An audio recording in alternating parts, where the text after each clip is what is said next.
Good morning, and welcome back to another episode of the Red Chip Poker Podcast. My name is James Sweeney, aka Split Suit, one of the co-founders here at Red Chip Poker, and today we're diving deep into one of the most critical aspects of your poker strategy: button play. The button is arguably the most powerful position at the table, and improving your win rate from it is crucial for your overall profitability. This episode is a must for online and live poker players alike. If you've ever wondered what a good button win rate looks like, how to identify leaks in your button strategy, or the adjustments you need to make for optimal results, this episode has you covered. We'll break down the components of effective button play, from raise first in frequencies to defending against 3-bets, and even touch on post-flop strategies for single raised and 3-bet pots. With that said, here's Coach Weasel to break it all down. Enjoy. What is up, guys? Welcome to the Red Chip Poker Podcast. We're going to be talking about button win rate.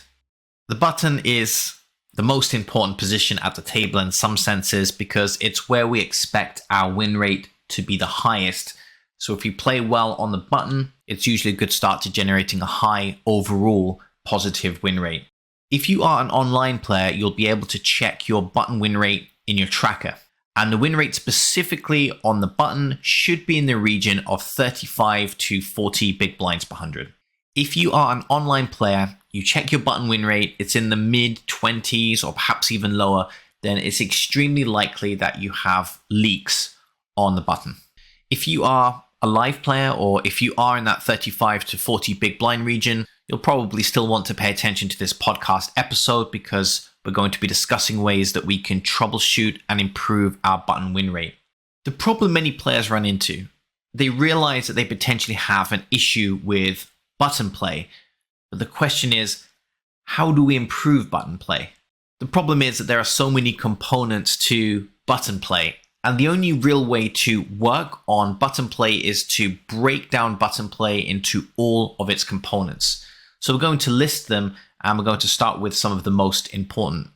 Button raise first in is going to be extremely high frequency scenario. It's going to be crucial for our win rate. In terms of GTO button RFI, we're supposed to be raising in the low 40s, so 41, 42%. It depends on your game tree and your solve. However, what we usually find for winning players when we analyze their online database is that button RFI frequencies are often more like 50% or even higher. That's because there are many situations where we can still get away with opening exploitatively wide on the button.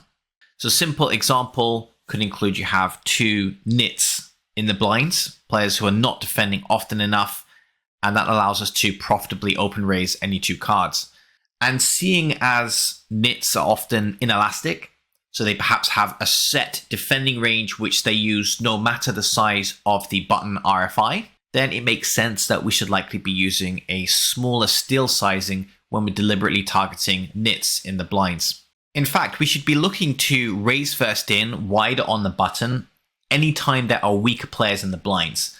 A nit is just one example of a weaker player. The problem a nit has, he doesn't defend enough out of the blinds against a button open, but we have other types of weak players as well. In fact, anytime we have a recreational player in the blinds, whether they are loose or tight, this is going to be a reason to expand our button RFI. Sometimes players get this the wrong way around. They've heard, for example, that they should expand their button RFI range if the blinds are folding too much. Then they automatically assume, well, if my opponents are not folding very much, that means I should tighten up my button RFI strategy. That's actually not true.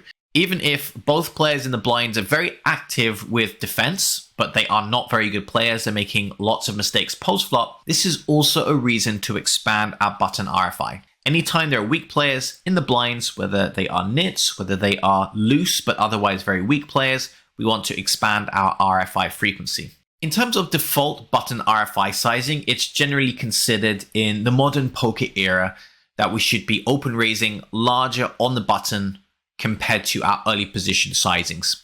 So a typical UTG RFI sizing might be a min raise, whereas many players are 2.5xing or 3xing on the button. But we've also mentioned how if you are deliberately opening wide because there are weaker players in the blinds, then it might make sense to use a min raise on the button.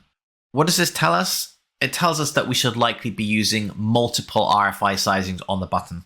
And if you are someone who just always uses the same sizing, you always 3x, for example, always min raise, you're probably not maximizing your win rate in this situation.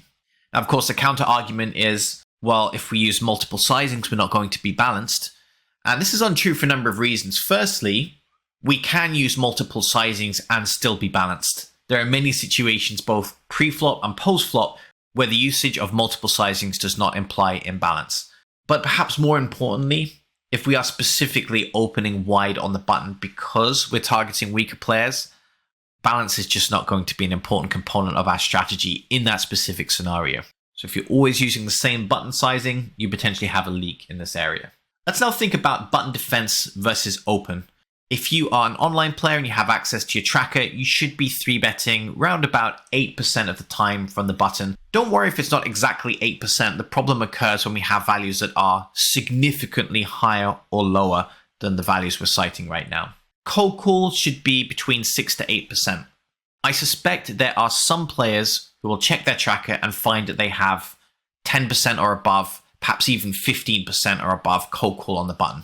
Certainly once you start getting above about 12%, you are definitely cold calling too much on the button. When we look at GTO, we see that GTO calls with a very low frequency on the button, perhaps 6%, perhaps even less than 6%.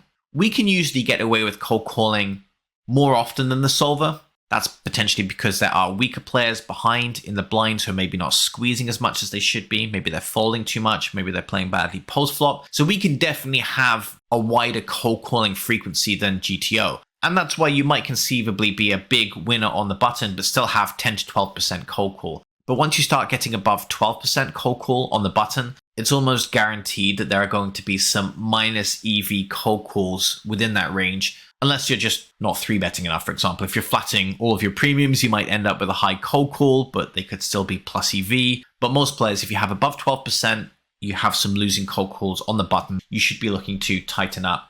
As a rough guide for cold calling on the button, we're thinking about suited broadways, suited ace-x, although these often prefer to 3-bet, premium offsuit broadways, so we're really thinking holdings like king-queen offsuit, ace-jack offsuit, but not so much holdings like king-jack, king-10 offsuit, or ace-10 offsuit, for example. Those are not premium offsuit broadways. Mid-pocket pairs and higher, so GTO's going to be defending something like 6s plus, 7s plus, does depend on the size of the open. And we may find that we can get away with defending things like pocket 2s on the button, even though it's a very low pocket pair. But in terms of the theory, a lot of the lower pocket pairs end up not being cold calls on the button. They end up getting squeezed slightly too often by the players behind in the blinds.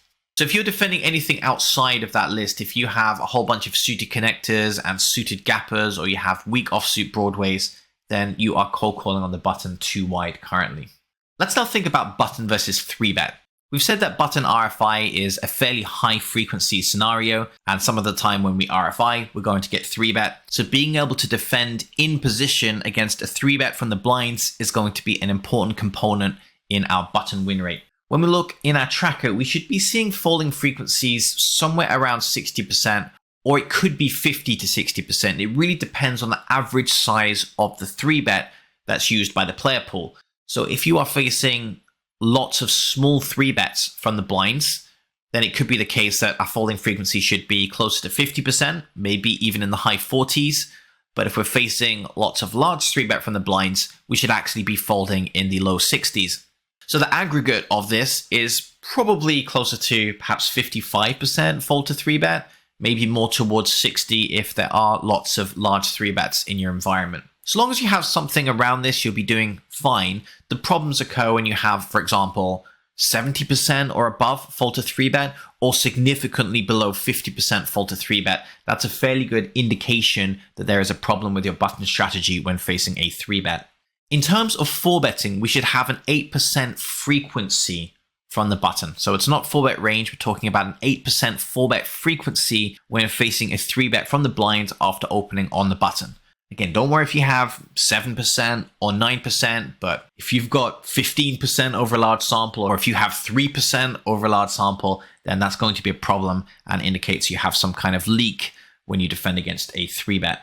In terms of the defending range when facing a 3-bet, as a rough guide, what should you call when you face a 3-bet from the blinds after open raising the button? The rough guide is it's going to be suited broadways. So that's any two suited cards, 10 jack suited or higher. Mid to high pocket pairs. So once again, when we look at theory, we see that pocket 2s through 5s are not necessarily at defend. Whereas when we get to 6s plus or 7s plus, we should tend towards defending those most of the time. Now, it could be that you can get away with defending any pocket pair against specific villains at certain stack depths, but it's certainly okay if you defend something like 6s plus or 7s plus on the button when facing a 3-bet. It's not mandatory to defend something like pocket 2s, especially if you're facing a larger 3-bet. So we have suited broadways, mid to high pocket pairs, premium offsuit broadways. So we're really talking about holdings like ace queen, sometimes ace jack offsuit, king queen offsuit. We're not really talking so much about things like king jack or king 10 offsuit. These often end up being folds pre-flop, but we can defend much wider in the suited side of the grid.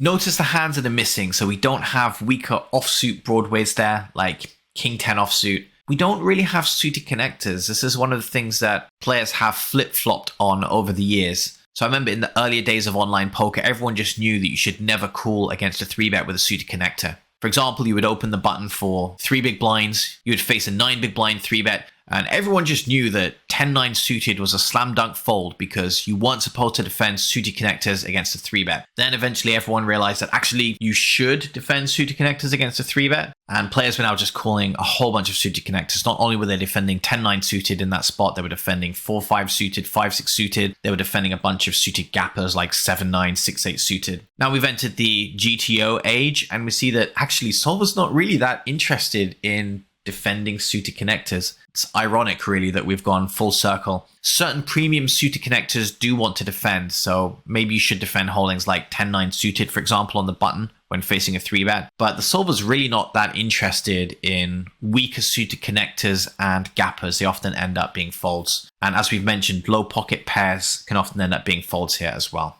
Let's now think specifically about the button 4-bet range. So we've discussed defense versus 3-bet by calling. What should we be 4-betting? When we take a look at GTO, we see that GTO likes to 4-bet a selection of suited aces as a semi-bluff. Then it also has the value component that is going to be big pocket pairs, think 10s plus, and also, of course, holdings like ace-king for value. However, it's very important to pay attention to your opponent's fold to 4-bet tendencies. When we take something like a suited ace as a semi-bluff, if we look at solver estimated EV, for example, we find that these semi-bluff holdings don't really make any money. In fact, they're purely there for balance reasons. We have this value component to our 4-bet strategy. We need some weaker hands as semi-bluffs as well. Otherwise, our opponent can exploit us by always folding against our 4-bets. GTO doesn't want that. It starts incorporating this semi-bluff region, suited aces, sometimes even some suited kings, and sometimes even some suited connectors. It does depend on the exact tree. But the point is there are holdings that we can think of as semi-bluffs that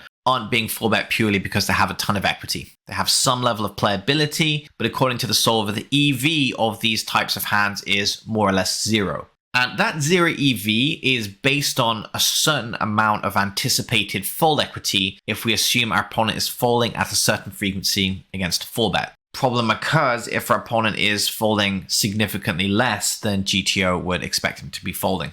If our opponent's folding less, all of a sudden that 0 EV starts to become minus EV. So something could be in a GTO grid as a 4-bet, but it could easily be directly losing if our opponent isn't folding as much as GTO thinks. In terms of GTO folding frequency against a 4-bet, it does vary a lot based on the sizing action and the positions and the ranges. But as a rough guide, think close to 50%, perhaps low 50s, perhaps high 40s, depending on the size of the 4-bet. If our opponent is folding, let's say 40% of the time to a 4-bet, then we have a big problem. There's a fairly reasonable chance that any holding that we consider part of the semi-bluff region is just going to be directly minus EV on a 4-bet. Now, it's not that black and white because the EV does have to take into account post-flop play. Maybe our opponent might make up for the low fold to 4-bet with terrible post-flop play, for example. Perhaps he just folds 90% of the time to a continuation bet, but we don't want to be making that assumption. Basic level assumption, if our opponent's folding less than GTO thinks, then we probably want to cut out that semi-bluff region, and 4-betting too aggressively as a semi-bluff against someone that's not folding is obviously going to eat into our button win rate. On the flip side,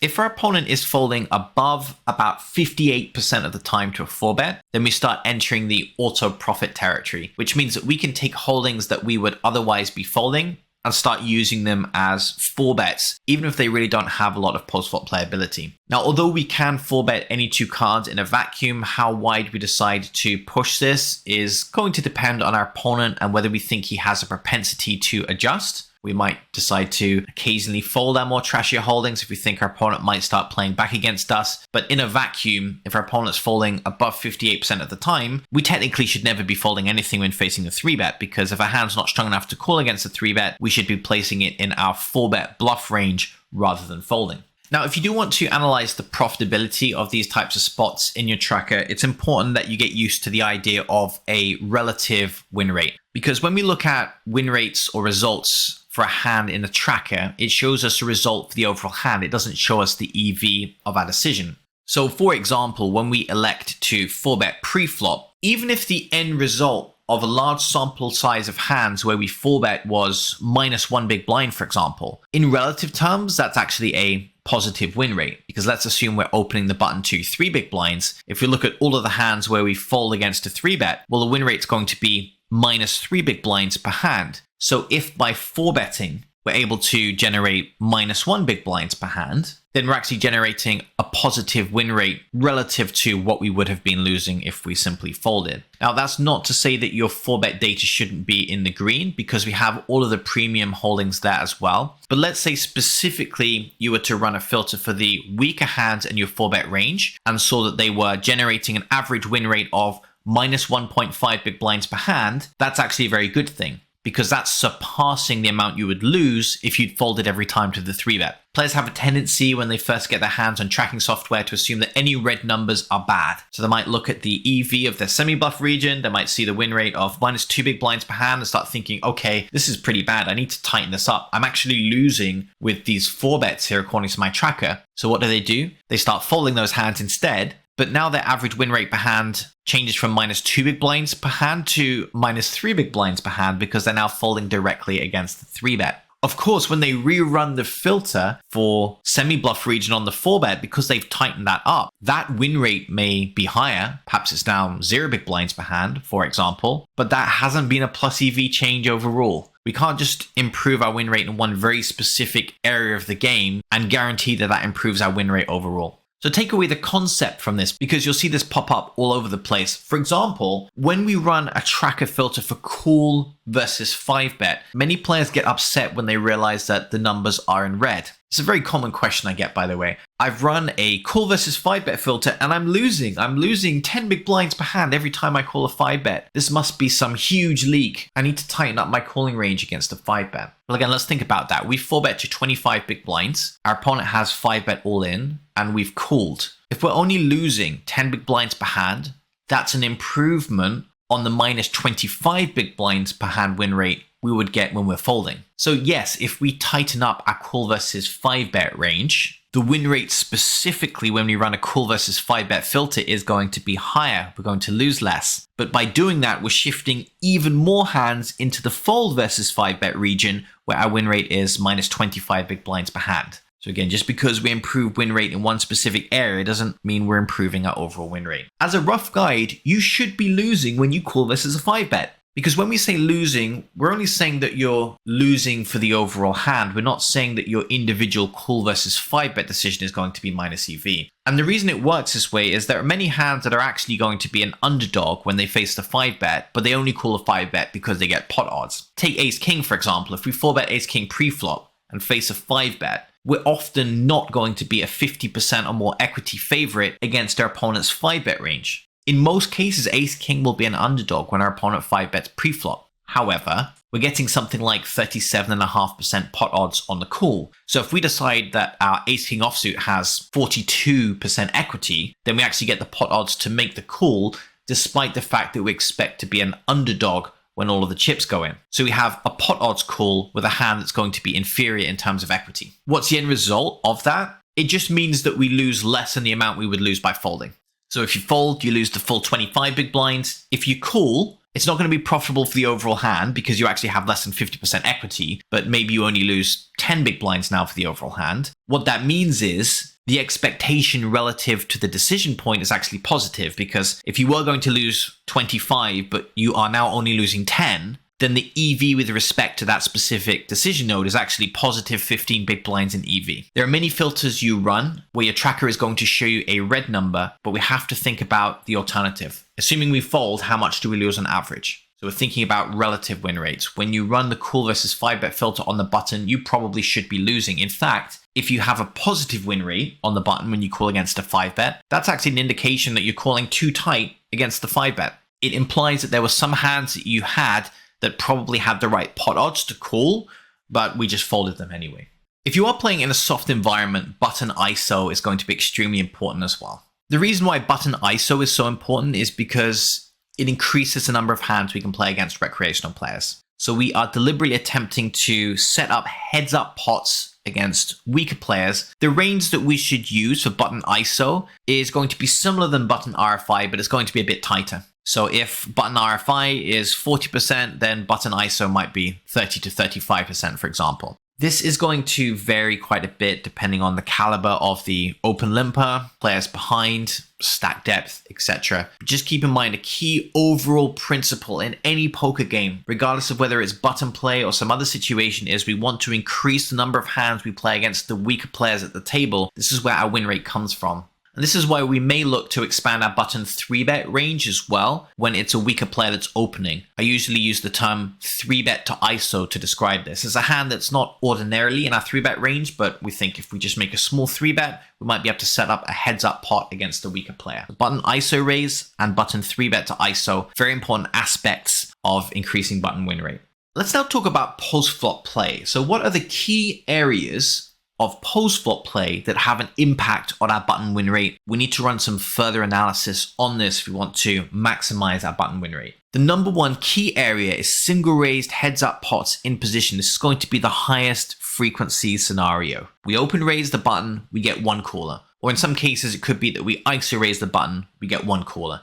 Single raise pots, heads up in position. So while we won't go through the stats right now, you need to start digging into high frequency spots in this situation. So C-bet flop, C-bet turn, C-bet river, single raise pots, heads up in position, delayed C-bet follow-up river, stop and go lines, so bet, check, bet lines. Very important that we check out all of these spots to maximize our button win rate. Also includes things like facing turn pro bets and river pro bets. These are also fairly high frequency spots that we're going to encounter in single raised heads up pots in position. So if we don't C-bet the flop in position and our opponent pro bets the turn, how do we defend? Next most important area, 3-bet pots in position as the aggressor. We saw earlier that we should have about 8% 3-bet on the button. I've seen winning players with 10 to 12% 3-bet on the button. Now, I'm not saying I necessarily recommend that, but the point is you want to be 3-betting very aggressively in position on the button. That means we're going to be setting up lots of in-position 3-bet pots as the aggressor. So all of those stats we've listed for single raised heads up in position scenarios,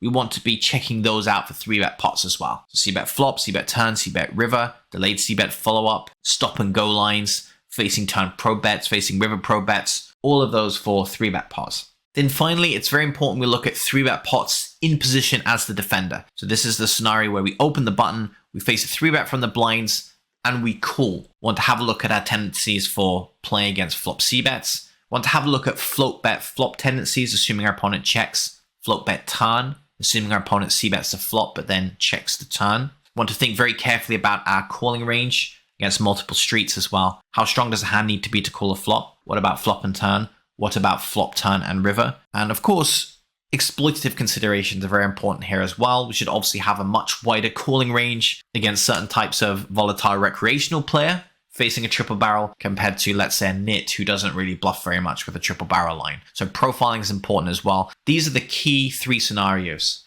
Single raised heads up pot in position, 3-bet pots in position as the aggressor, 3-bet pots in position as the defender. Now, these are not the only areas. For example, what if we 4-bet the button? We want to know how to play 4-bet pots. Or what if we 3-bet the button, face a 4-bet, then call against a 4-bet? We want to know how to play post-flop there as well. So why didn't we mention those? We're not saying they're not important, but in order to maximize your button win rate, The key idea is to focus on the highest frequency spots because they have the biggest impact. That's why we've listed these 3 post-flop scenarios. They are the highest frequency post-flop spots.